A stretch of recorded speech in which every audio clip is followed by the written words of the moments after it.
तो दोस्तों चलिए लेकर के आ गए हैं आपके लिए रैपिड सेट नंबर 10। दोस्त इसमें 20 साइंस से काफी इंपॉर्टेंट क्वेश्चन डाले गए हैं एएलपी और टेक्नीशियन ग्रेड 3 के लिए। तो जो लोग एएलपी टेक्नीशियन ग्रेड 3 की दोस्त तैयारी कर रहे हैं वीडियो को शुरू से अंत तक के देखिएगा, क्योंकि काफी इंपॉर्टेंट क्वेश्चन है इसमें, बिल्कुल मिस मत कीजिएगा। ठीक है, चलिए ज्यादा देरी नहीं करते हैं, आपको दिखा देते हैं रैपिड सेट में जो 20 क्वेश्चन है उसे देखिएगा। पहला क्वेश्चन दोस्त, ये पहला क्वेश्चन है, क्या कहा जा रहा है इसमें, देखिए काफी इंपॉर्टेंट है। पर ये इसको क्या कहा जा रहा है कि वह प्रतिरोध जिसे इच्छा अनुसार बदला जा सकता है क्या कहलाता है। इच्छा अनुसार मतलब जब मन करे तब बदल दीजिए, मतलब वोल्टेज और करंट के रिक्वायरमेंट के अकॉर्डिंग कि करंट कितना प्रवाहित हो रहा है, चलो रेजिस्टेंस को हटा दो दूसरा लगा दो, तो जब मन करे तब उसको हटा दीजिए। वैसे प्रतिरोध को क्या कहते हैं। पहला नंबर देखिए तार का जोड़ कहता है, दूसरा कहता है निश्चित प्रतिरोध, तीसरा कहता है कि परिवर्तनशील प्रतिरोध और चौथा कहता है कि एक स्विच। दोस्त इन चारों में से आखिर कहते क्या है जो जिसे प्रतिरोध को मतलब इच्छा अनुसार बदले जा सके। जान लीजिए उसे जो कहते हैं ये थर्ड नंबर क्या, परिवर्तनशील रेजिस्टेंस, परिवर्तनशील प्रतिरोध। ठीक है, यही कहते हैं। अब समझ लीजिए कि इसे दूसरे नाम से भी जानते हैं। जी हाँ, इसको आप नाम सुने होइएगा रियोस्टेट का नाम, तो रियोस्टेट के नाम से भी इस परिवर्तनशील प्रतिरोध को जाना जाता है। अब जान लीजिए कि आखिर ये करता क्यों है, प्रतिरोध को हम चेंज क्यों कर देते हैं। दोस्त ये वोल्टेज या करंट को क्या करता है कि कंट्रोल करने का काम करता है। ठीक है, वोल्टेज या करंट को कंट्रोल करने का काम करता है, तो मेन काम यही होता है, इसलिए वोल्टेज करंट के अकॉर्डिंग जो है इसे चेंज किया जा सकता है। चलिए सेकेंड क्वेश्चन दिखाते हैं रैपिड सेट का। देखिएगा सेकेंड क्वेश्चन क्या कहता है इसमें कि किसी चालक का प्रतिरोध इस पर निर्भर करता है। प्रतिरोध किस किस पर निर्भर करता है ये देखना है। पहला देख लीजिए, पहला कहता है कि लंबाई पर निर्भर करता है, बिल्कुल करता है। लंबाई पे प्रतिरोध डिपेंड करता है। लंबाई प्रतिरोध जो होता है वो लंबाई के समानुपाती होता है, मतलब लंबाई अगर बढ़ेगा तो प्रतिरोध बढ़ेगा, लंबाई कमेगा तो प्रतिरोध घटेगा, ये लंबाई पे निर्भर करता है। दूसरा नंबर देख लीजिए, कहता है कि नेचर ऑफ मटेरियल, जी हाँ, मटेरियल के प्रकृति पे भी डिपेंड करता है। जैसे मान लीजिए कि चांदी हो गया, तांबा हो गया, एल्युमिनियम हो गया, इन सबका प्रतिरोध अलग अलग होता है। क्यों होता है, क्योंकि तीनों का नेचर अपना अलग है। चांदी में सबसे कम होता है अगर देखा जाए, एल्युमिनियम में अधिक हो जाएगा। ये तीनों की अगर बात करें तो नेचर पे भी डिपेंड करता है, नेचर ऑफ मटेरियल पे भी डिपेंड करता है। तीसरा नंबर देख लीजिए कहता है मोटाई पर, जी मोटाई पर भी उसके क्षेत्रफल पर भी डिपेंड करता है। जैसे कि क्षेत्रफल है तो क्षेत्रफल अगर बढ़ेगा तो प्रतिरोध घट जाता है, क्षेत्रफल घटेगा तो प्रतिरोध बढ़ जाता है। जान लीजिए तो इस पे भी डिपेंड करता है, मतलब कि आपका इन चारों में से सभी हो जाएगा आपका आंसर इन सभी में। ठीक है, ये फोर्थ नंबर मेरा ऑप्शन। ठीक है, तो दोस्त इंपॉर्टेंट है और सवाल ऐसे पूछे जाते हैं। चलिए अगला क्वेश्चन देख लीजिए दोस्त। अगला क्वेश्चन कहता है कि चंद्र ग्रहण कब घटित होता है। काफी इंपॉर्टेंट क्वेश्चन है, इसी से आप पकड़ लीजिएगा चंद्र ग्रहण आप प्लस सूर्य ग्रहण दोनों आपको बता देंगे। बहुत लोग कंफ्यूज हो जाते हैं इसमें। देखिए बहुत आसान तरीका है इसका पहचानने का कि चंद्र ग्रहण कब होता है और सूर्य ग्रहण क्या कब होता है। ठीक है, देखिए चंद्र ग्रहण में बीच में चंद्रमा जो होती है वो नहीं आती है, आती कौन है, पृथ्वी आती है। पृथ्वी बीच में आ जाएगी चंद्रमा और सूर्य के, सूर्य और चंद्रमा के बीच में कौन आएगी, पृथ्वी। तब क्या होता है कि चंद्र ग्रहण होता है। जैसे पृथ्वी बीच में आती है आपको बताते हैं, वैसे ऑप्शन देख लीजिए कि ये सेकंड नंबर मेरा ऑप्शन है। और ये देख लीजिए इसमें आप देख लीजिए क्या है ना कि दोस्त पृथ्वी जो है आपका बीच में आ जाती है सूर्य और चंद्रमा के, तो सूर्य का रोशनी जो है चंद्रमा पर नहीं पड़ पाती है, जिस वजह से क्या होता है कि चंद्रमा चमकती नहीं है, अब पृथ्वी से हम उसको देख नहीं पाते हैं, तो वो चंद्र ग्रहण होता है। और यह जो होता है पूर्णिमा में लगता है, ध्यान रखिएगा, अमावस्या में नहीं। पिछले टेस्ट में बहुत अमावस्या मार दिया था, तो दोस्त गलत किए। दूसरी बात जान लेते हैं कि सूर्य ग्रहण, सूर्य ग्रहण में देखिएगा ये सूर्य ग्रहण में क्या होता है कि चंद्रमा रोटेट करते करते जो है बीच में आ जाता है, किसके, सूर्य और पृथ्वी के बीच में आ जाता है। तब क्या होता है कि सूर्य ग्रहण होता है, क्योंकि सूर्य का प्रकाश जो होता है डायरेक्ट पृथ्वी पर न पड़कर चंद्रमा पर पड़ता है, और चंद्रमा क्या करता है कि प्रकाश को रोक लेता है पृथ्वी तक आने में, जिससे क्या होता है कि हम कहते हैं कि सूर्य ग्रहण लग गया है। ठीक है, तो सूर्य ग्रहण में कौन बीच में आता है, चंद्रमा। चंद्र ग्रहण में कौन बीच में आता है, पृथ्वी। दो ही आता है, सूर्य तो कभी बीच में आएगा नहीं, जान लीजिए ये चीजें। जब भी आएगा चंद्रमा और पृथ्वी ही दोनों ही बीच में आते जाते रहते हैं। तो चंद्र ग्रहण है, नाम से ही पता चलता है, तो चंद्र ग्रहण नहीं आएगा, चंद्रमा मामा बीच में नहीं आएंगे। ठीक है, तो इसको ध्यान में रखिएगा, काफी इंपॉर्टेंट है और सवाल ऐसे आते हैं एग्जाम में। चलिए अगला देख लीजिएगा दोस्त, अगला क्वेश्चन क्या कहा जा रहा है दोस्त। अगला क्वेश्चन जो कहा जा रहा है कि जब ध्वनि की आवृत्ति जो होती है वो 20 हर्ट्ज से कम होती है तो उसे क्या कहते हैं। जी हाँ, 20 हर्ट्ज से जब ध्वनि कम हो जाए तो उसे क्या कहते हैं। पहला देख लीजिए, पहला नंबर कहा जा रहा है कि ऑडियो ध्वनि कहते हैं, यानी ऑडियो साउंड। दूसरा नंबर कहता है इंफ्रासोनिक कहते हैं। दूसरा नंबर आपको कहा, तीसरा नंबर कहता है अल्ट्रासोनिक का। चौथा नंबर आपको कहा जा रहा है कि सुपरसोनिक कहते हैं। दोस्त कहते क्या है, जान लीजिए ये चीजें कि 20 हर्ट्ज से अगर ध्वनि कम हो जाता है तो उसे इंफ्रासोनिक कहा जाता है। इंफ्रासोनिक कहा जाता है। ये सेकेंड नंबर मेरा ऑप्शन क्या होगा कि करेक्ट होगा। इंफ्रासोनिक को अश्रव्य के नाम से भी जाना जाता है, जान लीजिए। अब ये आखिर जो है साउंड उत्पन्न कहां होती है, कैसे उत्पन्न होती है, ये तो जान लीजिए। आपको बताते हैं कि ये साउंड, जैसे कि मान लीजिए भूकंप आता है तो वेव देखते हुइएगा, साउंड देखते हुइएगा, तो भूकंप का साउंड भी क्या होता है कि इंफ्रासोनिक होता है। या ज्वालामुखी फटता है वो हो गया, या गर्जन बिजली का होता है वो होता है, या झरने की आवाजें होती है, ये सभी चीजें जो होती है दोस्त 20 हर्ट्ज से कम होती है। ठीक है, इसे अश्रव्य या इंफ्रासोनिक ही कहा जाता है। ठीक है, तो इंपॉर्टेंट है, ध्यान में रखिएगा। चलिए अगला देखिए दोस्त, अगला क्वेश्चन कहता है कि भारत में मास्टर कंट्रोल की सुविधा कहां है। जी हाँ, भारत में मास्टर कंट्रोल की सुविधा कहां है। मास्टर कंट्रोल जो है दोस्त इसरो के पास है। ठीक है, तो इसरो का ये मास्टर कंट्रोल जो है कहां पे, ये बताना है।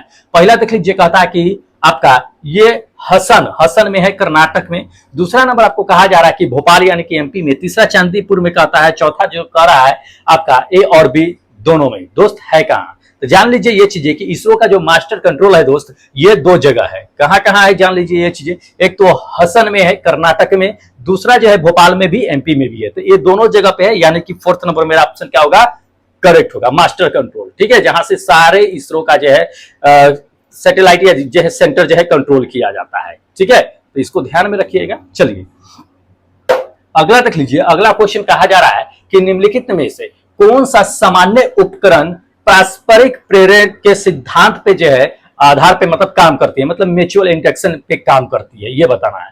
तो बहुत आसान तरीका है, हम लोग पढ़े हुए हैं कि ट्रांसफार्मर जो होता है दोस्त म्यूचुअल इंडक्शन पे काम करता है। ठीक है, तो ध्यान रखिएगा, ये सेकंड नंबर मेरा ऑप्शन करेक्ट होगा। अब ये कहता है कि अन्य प्रेरक के रूप में कैसे काम करता है, आपको बता देते हैं। जैसे कि ये ट्रांसफार्मर है, ठीक है, इसमें एक कॉइल जो है आपका प्राइमरी है, एक क्या है कि सेकेंडरी है। दो है, एक प्राइमरी एक सेकेंडरी है। ठीक है, इसमें दो होते हैं। अब जान लीजिए कि इसमें किस तरह के क्या होते हैं, दो तरीके से क्वेश्चन पूछे जाते हैं ट्रांसफार्मर के। एक तो आपको स्टेप अप ट्रांसफार्मर कह देगा अपचयिक वाला ट्रांसफार्मर में कि N1 N2 का मतलब मान क्या होता है, ध्यान रखिएगा। एक तो स्टेप डाउन का पूछेगा। तो स्टेप अप में अगर हम बात करेंगे तो इसमें क्या होता है कि प्राइमरी जो होता है, प्राइमरी में कॉइल की लपेटों की संख्या ज्यादा बढ़ा देते हैं, जबकि सेकेंडरी में कॉइल की संख्या जो लपेटों की होती है दोस्त वो कम होती है। ठीक है, स्टेप अप में अपचयी वाला में कहता है, तो उसमें N1 मतलब प्राइमरी मतलब N1 हो गया, सेकेंडरी मतलब N2 हो गया। तो N1 में ज्यादा वायर लपेटेंगे हम जो है कॉपर का, और उसमें N2 में जो है कम लपेटेंगे सेकेंडरी में। यही स्टेप डाउन की अगर बात करता तो उल्टा हो जाता, तब जो है सेकेंडरी में वायर ज्यादा होता और प्राइमरी में कम होता, तब N2 ज्यादा होता, N1 जो है क्या होता, कम होता। तो ऐसे जो है सवाल जो है एग्जाम में पूछे जाते हैं, तो इसको ध्यान में रखिएगा। उपापचय अपचय जो है क्या होता है ट्रांसफार्मर जो है पूछे जाते हैं। चलिए अगला देखिए दोस्त, अगला क्वेश्चन कहा जाता है कि पारे के अलावा कौन सा अन्य जो है धातु है जो कमरे के टेम्परेचर पे लिक्विड अवस्था में रहता है, द्रव अवस्था में रहता है, ये बताना है, या तरल अवस्था में रहता है। ठीक है, पहला देख लीजिए, पहला नंबर कहता है सोडियम, दूसरा नंबर आपको कहा जा रहा है लिथियम, तीसरा नंबर कहा जा रहा है गैलियम, और चौथा कहता है कि आपका सीजियम। दोस्त कौन है इनमें से जो पारे के अलावा भी इनमें से ऐसे हैं धातु जो द्रव अवस्था में रहता है। ध्यान रखिए, आपको करेक्ट आंसर बताते हैं दोस्त कि गैलियम। वैसे सीजियम भी क्या है कि लिक्विड अवस्था में होता है, गैलियम और सीजियम। ठीक है, ये दोनों को अगर हथेली पे रखिएगा तो एटमॉस्फेयर के टेम्परेचर पे ये दोनों पिघलना शुरू कर देगा। लेकिन सीजियम और गैलियम में दोनों की अगर बात कर ले कम गलनांक की, तो सीजियम से कम गलनांक जो है गैलियम की होती है, तो यहां आप गैलियम मार सकते हैं। ठीक है, लेकिन ऐसे देखिए तो दोनों ही लिक्विड अवस्था में होते हैं। ठीक है, तो हथेली पिलाइएगा एटमॉस्फेयर के टेम्परेचर पे, तो कमरे के टेम्परेचर पे वैसे गैलियम सही है, गैलियम मार सकते हैं। ठीक है, इंपॉर्टेंट है। अगर मान लीजिए कि इनमें से दोनों देता है सीजियम गैलियम दोनों, तो आप उस कंडीशन में दोनों मारिएगा, लेकिन यहां नहीं है तो यहां पे आप गैलियम मारिएगा। ठीक है, चलिए अगला देख लीजिए दोस्त, अगला क्वेश्चन कहा जा रहा है कि शरीर के तापमान को किसके द्वारा जो है नियंत्रण किया होता है, मतलब कंट्रोल किया जाता है, शरीर का टेम्परेचर जो होता है सो, ठीक है। अपने अंदर भी एक थर्मामीटर होता है जो कंट्रोल करता है, ठीक है। तो बता देते हैं, देख लीजिए पहला नंबर तो कहता है कि थैलेमस होता है या हाइपोथैलेमस होता है, और तीसरा नंबर कहता है कि सेरिबैलम होता है, या चौथा कहता है कि मेडुला होता है। दोस्त कौन है जो अपने शरीर के अंदर टेम्परेचर को कंट्रोल करता है? ध्यान रखिएगा, आपको करेक्ट आंसर बताते हैं दोस्त, हाइपोथैलेमस। हाइपोथैलेमस क्या होता है कि शरीर के टेम्परेचर को कंट्रोल करता है। होता क्या है जान लीजिए, आपको बताते हैं कि ये अपने अंदर में क्या होता है, इसकी ये आपका हाइपोथैलेमस होता है, जो कहा इसके नीचे जो होता है क्या होता है ना कि पिट्यूटरी ग्रंथि होता है, इसी के ठीक ऊपर क्या होता है कि हाइपोथैलेमस होता है, जो शरीर के टेम्परेचर को क्या करता है ना दोस्त की कंट्रोल करने का काम करता है, ठीक है। तो इंपॉर्टेंट है, पूछे जा सकते हैं। चलिए अगला देख लीजिए दोस्त, अगला क्वेश्चन कहता है कि निम्नलिखित में से किसे दार्शनिक ऊन कहा जाता है? जी हाँ, दार्शनिक ऊन किसे कहते हैं? पहला नंबर देख लीजिए, पहला नंबर कहता है जिंक ब्रोमाइड को कहते हैं, दूसरा नंबर आपको कहा जा रहा है कि जिंक नाइट्रेट को कहते हैं, तीसरा नंबर जिंक ऑक्साइड का, और चौथा नंबर आपको कहा जा रहा है कि जिंक क्लोराइड को। किसे दार्शनिक ऊन के नाम से जानते हैं ये बताना है। ध्यान रखिए, करेक्ट आंसर आपका थर्ड नंबर होगा, जिंक ऑक्साइड। अब जान लीजिए कि जिंक ऑक्साइड को आखिर दार्शनिक ऊन क्यों कहा जाता है। देखिए ये जिंक ऑक्साइड जो होता है दोस्त, ये सफेद पाउडर की तरह होता है, सफेद पाउडर की तरह होता है। जब इसको क्या कीजिएगा ना कि पानी में डालिएगा तो ये घुलेगा नहीं, ये घुलेगा नहीं। अब ये जो होता है, ये जान लीजिए कि ये रेशेदार, रोआदार कहिए, उस तरह का होता है, ठीक है। इसलिए इसको जो है दार्शनिक ऊन के नाम से जानते हैं। अब इसका इस्तेमाल आखिर करते कहाँ हैं ये भी जान लीजिए। तो दोस्त मेडिकल फील्ड में भी किया जाता है, ठीक है। त्वचा जो रोग हो जाता है उसके जो है इलाज में भी जो है जिंक ऑक्साइड का इस्तेमाल किया जाता है, या दार्शनिक उनका इस्तेमाल किया जाता है। दूसरी नंबर बहुत सारे क्रीम देखते होइएगा, ठीक है, तो उस क्रीम का भी इस्तेमाल बनाने में किया जाता है, लोशन बनाने में किया जाता है, रबड़ को बनाने में किया जाता है, फोटोकॉपी के जो होता है निर्माण, उसमें भी जिंक ऑक्साइड का इस्तेमाल किया जाता है, ठीक है। तो ध्यान रखिएगा, काफी इंपॉर्टेंट क्वेश्चन है। चलिए अगला देख लीजिए दोस्त, अगला क्वेश्चन क्या कहा जा रहा है, कहता है कि निम्नलिखित में से किसका उपयोग जो है सेल यानी कि बैटरी में इलेक्ट्रोलाइट के रूप में इस्तेमाल किया जाता है? जी हाँ, काफी इंपॉर्टेंट है। तो ये शुष्क सेल की बातें कर रहा है ना, तो शुष्क सेल बैटरी में कहता है किसका इस्तेमाल करते हैं? ध्यान रखिएगा, करेक्ट आंसर ये मेरा फर्स्ट नंबर होगा, क्या? अमोनियम क्लोराइड और जिंक क्लोराइड, ये दो का जो है क्या होता है कि ड्राई सेल में इस्तेमाल किया जाता है, शुष्क बैटरी में इलेक्ट्रोलाइट के रूप में। तो इंपॉर्टेंट है, जान लीजिए ये चीजें। चलिए नेक्स्ट क्वेश्चन आपको दिखा देते हैं। अगला देखिए, अगला क्वेश्चन क्या कहा जा रहा है दोस्त, ये चीजें कहा जा रहा है कि रेडियोधर्मी के आयु आकलन के तकनीकी, किस तकनीकी के माध्यम से क्या होता है कि चट्टानों की जो है आयु प्राप्त की जाती है या निर्धारित की जाती है, किसके आइसोटोप का उपयोग करके? जान लीजिए कि ये फर्स्ट नंबर मेरा ऑप्शन करेक्ट होगा, यूरेनियम आइसोटोप। यानी यूरेनियम क्या है कि समस्थानिक का उपयोग करके किसी भी चट्टानों का क्या होता है ना कि आयु का आकलन किया जाता है कि कितना साल पुराना है, क्या है, नहीं है, ठीक है। तो ये चीजें है। चलिए अगला नंबर देखिए, अगला नंबर क्वेश्चन क्या कहा जा रहा है कि बिस्किट फैक्ट्री होता है, बिस्किट अपना निर्माण करता है वो, तो उसमें क्या होता है कि आटे में क्या होता है कि प्रोटीन लेवल को कम करने के लिए उसमें एक तरह का क्या होता है ना दोस्त कि एंजाइम मिला दिया जाता है। तो वह एंजाइम कौन होता है, क्या होता है, कौन सा एंजाइम है जिसे आटे में मिलाया जाता है प्रोटीन लेवल को कम करने के लिए? तो पहला देख लीजिए एमाइलेज कहता है, दूसरा नंबर आपको कहा जा रहा है कि प्रोटीएज कहता है, तीसरा नंबर कहा जा रहा है इसमें सेल्यूलोज है, और चौथा नंबर जाइलेनस है। दोस्त क्या मिलाते हैं आटे में प्रोटीन लेवल को कम करने के लिए? जान लीजिए, आपका करेक्ट आंसर बताते हैं दोस्त, ये सेकंड नंबर, क्या? प्रोटीएज। प्रोटीएज जो है क्या होता है कि आटे में मिला दिया जाता है उसकी प्रोटीन लेवल को कम करने के लिए। ध्यान लीजिए कि ये इसको मिला देने से आपको हम बताते हैं कि आटे की जो चिपचिपाहट होती है वो दूर हो जाती है। दूसरी नंबर बात कि आटा ज्यादा फैल जाता है, बिस्किट ज्यादा फैल जाता है। तो दो फायदे होते हैं इससे, तीन फायदे होते हैं, एक तो प्रोटीन लेवल कम हो गया, दूसरी नंबर चिपचिपाहट कम हो गया जिससे आसानी से बिस्किट निर्माण किया जा सकता है, और तीसरी नंबर बात कि बिस्किट फैल जाता है, बिस्किट के आटे जो होते हैं वो फैल जाते हैं। तो इस वजह से क्या होता है कि इस प्रोटीन का इस्तेमाल किया जाता है, ठीक है, इंपॉर्टेंट है दोस्त। चलिए अगला क्वेश्चन दिखाते हैं। अगला नंबर क्वेश्चन देख लीजिएगा, अगला नंबर कहता है कि क्लोरोफिल ए और बी में मौजूद धातु कौन कौन से होते हैं, ये हमें बताना है कि कौन मौजूद होता है। पहला नंबर देख लीजिए, पहला नंबर दोस्त कहा जा रहा है कि लोहा मौजूद होता है, या दूसरा नंबर देख लीजिएगा तांबा मौजूद होता है, तीसरा नंबर कहा जा रहा है कि मैग्नीशियम मौजूद होता है, चौथा मैग्नीज होता है, चौथा नंबर। देखिए आपको बताता है कि क्लोरोफिल में जो धातु मौजूद होता है दोस्त, ये थर्ड नंबर मैग्नीशियम मौजूद होता है। मैग्नीशियम जो होता है ना, पत्तों के हरे भाग में मौजूद होता है, ठीक है। और इसे दोस्त प्रकाश संश्लेषण का एक कैटलिस्ट कहा जाता है, मतलब उत्प्रेरक कहा जाता है प्रकाश संश्लेषण के लिए। उत्प्रेरक कहने का मतलब क्या होता है कि कोई भी उत्प्रेरक होता है वो रासायनिक अभिक्रिया को तेज या कम कर देता है, ठीक है। तो इसका ये काम होता है, मैग्नीशियम वही करता है कि प्रकाश संश्लेषण की क्रिया को बढ़ा देता है, हरे भाग में पाया जाता है। तो ध्यान रखिएगा, कैटलिस्ट की तरह काम करता है ये मैग्नीशियम। ये थर्ड नंबर मेरा ऑप्शन क्या होगा कि दोस्त करेक्ट होगा, ठीक है। चलिए अगला क्वेश्चन दिखाते हैं आपको।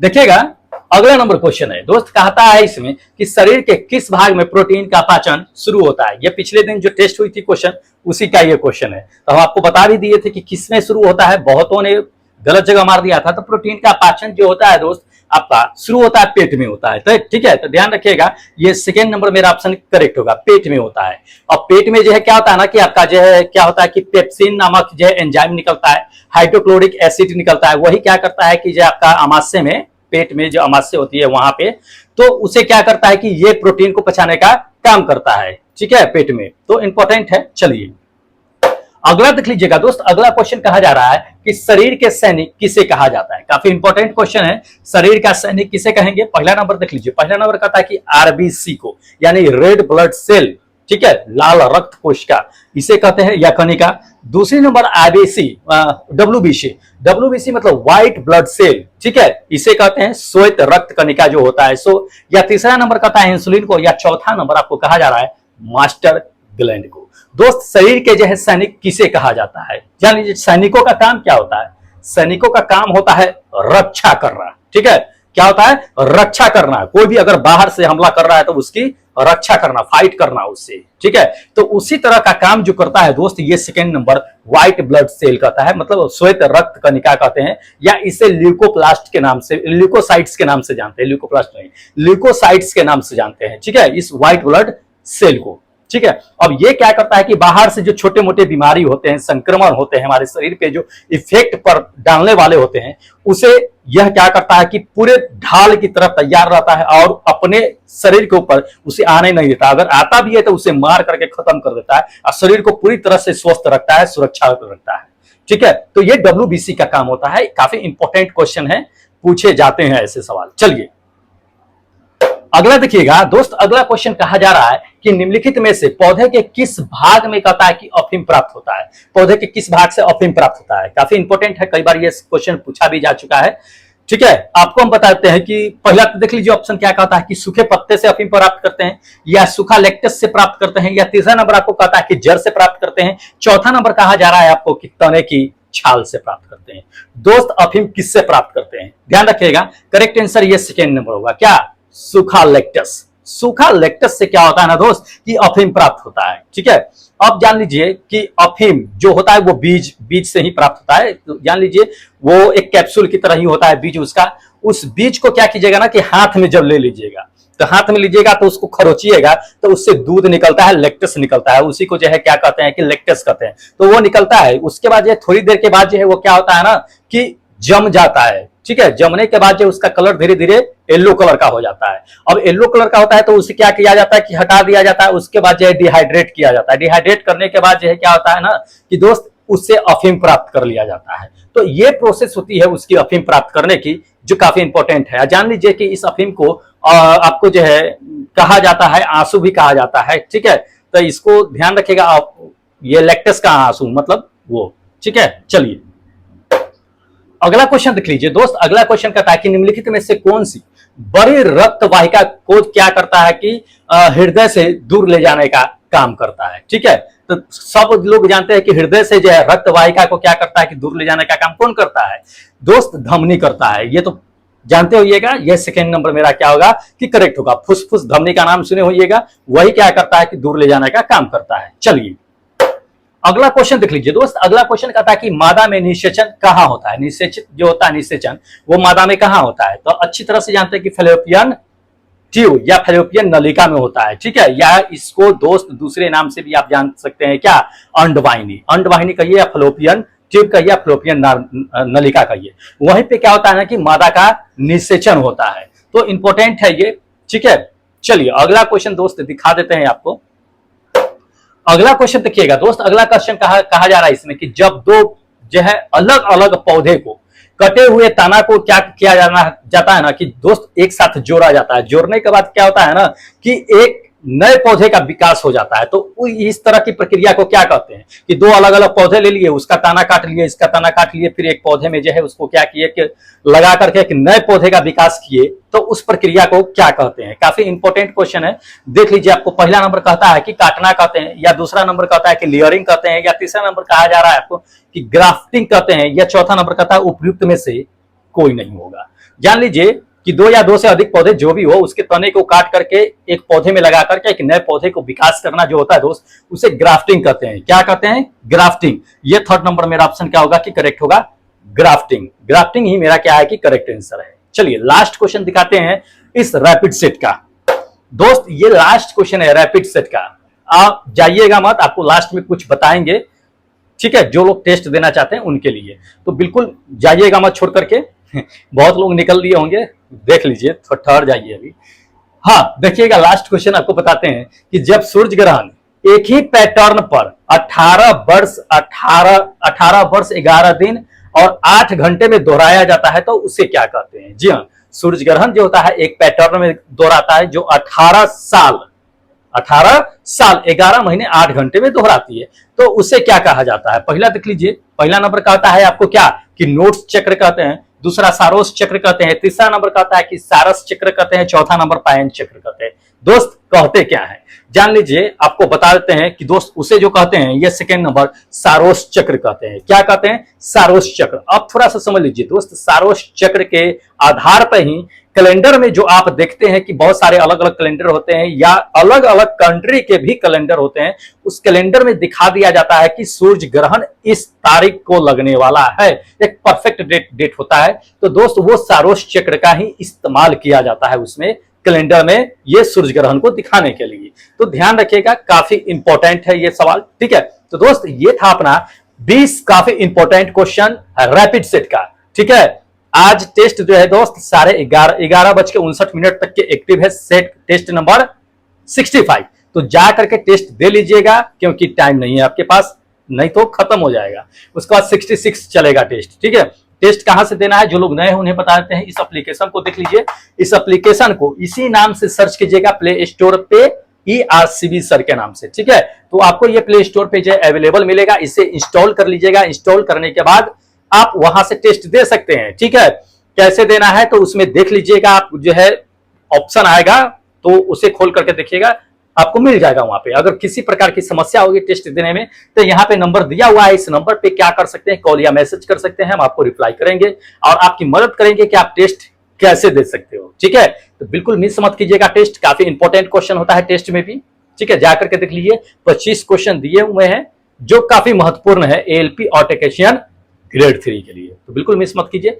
चलिए अब क्या कीजिए कि अगर इस सब का आपको PDF चाहिए तो टेलीग्राम से ज्वाइन हो जाएगा। टेलीग्राम का लिंक जो है डिस्क्रिप्शन बॉक्स में दिया हुआ है, वहां से आप क्या कीजिए कि ज्वाइन हो जाएगा। न तो जो लोग एप्लीकेशन डाउनलोड कर लिए होंगे, उस एप्लीकेशन में भी टेलीग्राम का लिंक दिया हुआ है, वहां से आप इंस्टॉल मतलब कि चले जाइएगा और ज्वाइन हो जाइएगा, ठीक है, टेलीग्राम पे। तो ये सारा PDF जो है आपको वहीं पे अवेलेबल हो जाएगा, ठीक है। चलिए अब क्या कीजिए कि हमें इजाजत दीजिए, और जो लोग चैनल सब्सक्राइब नहीं किए दोस्त चैनल सब्सक्राइब कर लीजिए, क्योंकि आने वाली वीडियो आपके लिए काफी हेल्पफुल होने वाली है, इसलिए हम आपको बता रहे हैं कि चैनल सब्सक्राइब कर लीजिए। और जो लोग सब्सक्राइब किए हुए हैं उसे बेल आइकन दबा करके अपने दोस्तों में शेयर कर दीजिए, ठीक है। चलिए इजाजत दीजिए, फिर मिलते हैं एक नए वीडियो के साथ, एक नए सेट के साथ, तब तक जय हिंद दोस्तों।